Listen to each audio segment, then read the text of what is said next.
মূল ছাত্র সংগঠন ছিল চারটি: ছাত্রলীগ, ছাত্র ইউনিয়ন মেনন গ্রুপ, ছাত্র ইউনিয়ন মতিয়া গ্রুপ এবং ইসলামী ছাত্র সংঘ। এদেশের ছাত্র সমাজ 1969 সালের জানুয়ারি থেকে 11 দফার দাবিতে আন্দোলন শুরু করে।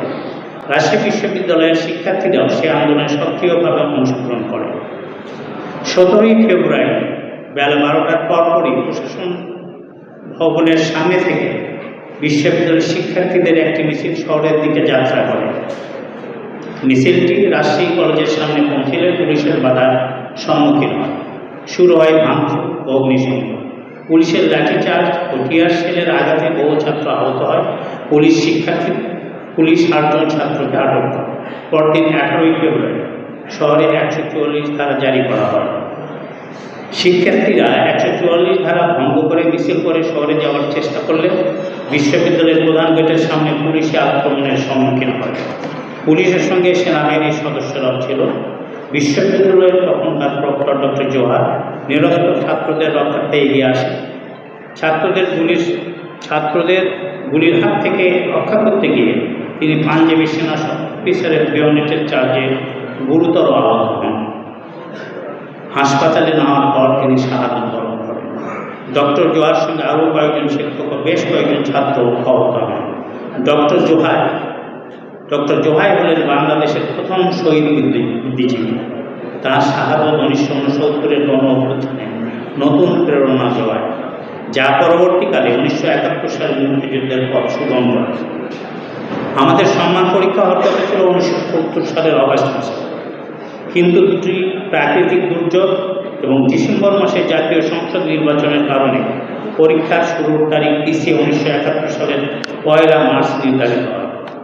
ডিসেম্বরের নির্বাচনে আওয়ামী লীগ নিরঙ্কুশ সংখ্যাগরিষ্ঠতা পেলে তদানীন্তন সরকার সংসদ অধিবেশনের আহ্বানে তাল বাহানো শুরু করে। ফলে ছাত্র সমাজকে আবারও রাস্তায় নামতে হয়। রাজশাহী বিশ্ববিদ্যালয়ের শিক্ষার্থীরা এই আন্দোলনে গুরুত্বপূর্ণ অবদান রাখে। সেই গণদাবি মেনে নিয়ে 1971 সালের 1 মার্চ সংসদ অধিবেশনের আহ্বান করা হয়েছিল। কিন্তু পরীক্ষার আগের রাতেই আমরা জানতে পারলাম সরকার অনির্দিষ্টকালের জন্য সংসদ অধিবেশন স্থগিত করেছে। এর প্রতিবাদে দেশব্যাপী আন্দোলন ছড়িয়ে পড়ে।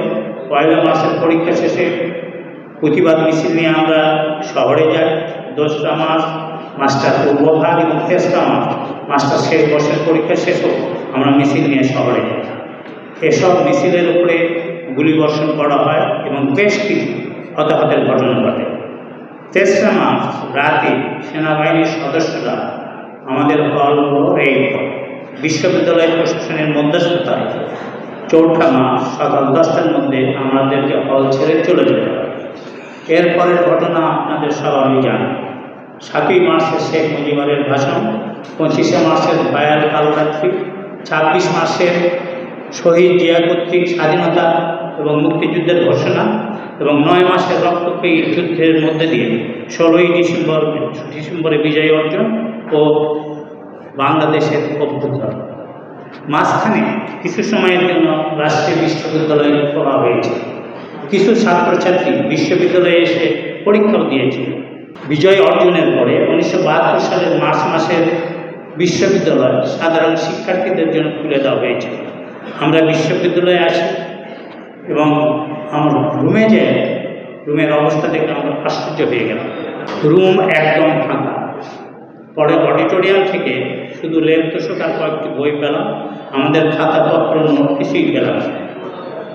অন্যদেরও এক অবস্থা। আরও অনেক বেদনাদায়ক খবর আমাদের জন্য অপেক্ষা করছিল।